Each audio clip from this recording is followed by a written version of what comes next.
Right, so here, all we're doing in this step, as step 1, we're just taking our acetic acid, which is 75% of our vinegar, and our calcium carbonate from the eggshells, and mixing it together. You notice that there's no heat on it.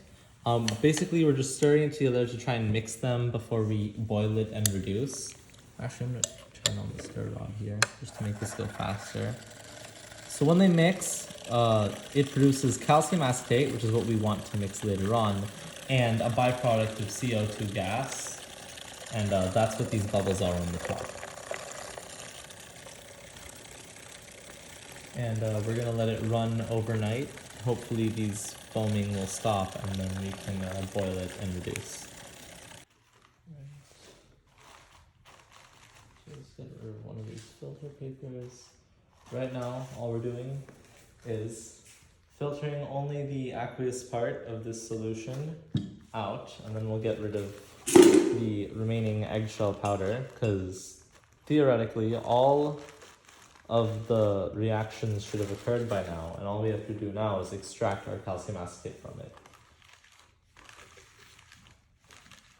So now we're filtering the solution through, so letting it trickle down. It should be a clear, off-clear color, slightly cloudy.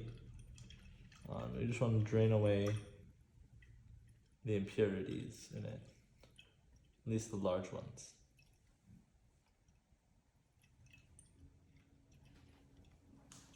Let's see if we can get our stir rod out of this.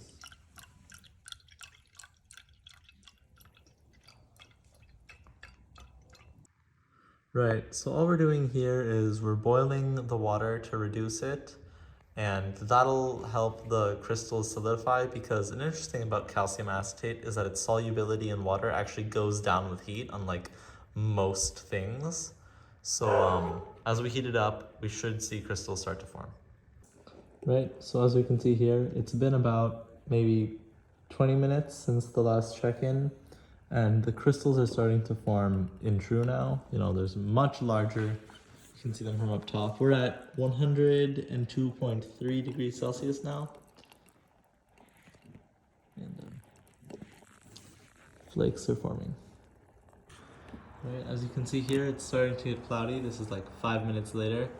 We had to open up the garage because it gives off a very pungent odor. And hopefully more crystals start to form pretty soon. Now we're getting to that point where all the impurities are starting to burn a little bit. So as soon as we see this solidify a little bit more, it's gonna crash out and we have to immediately take it out. So we don't really want our acetate burning.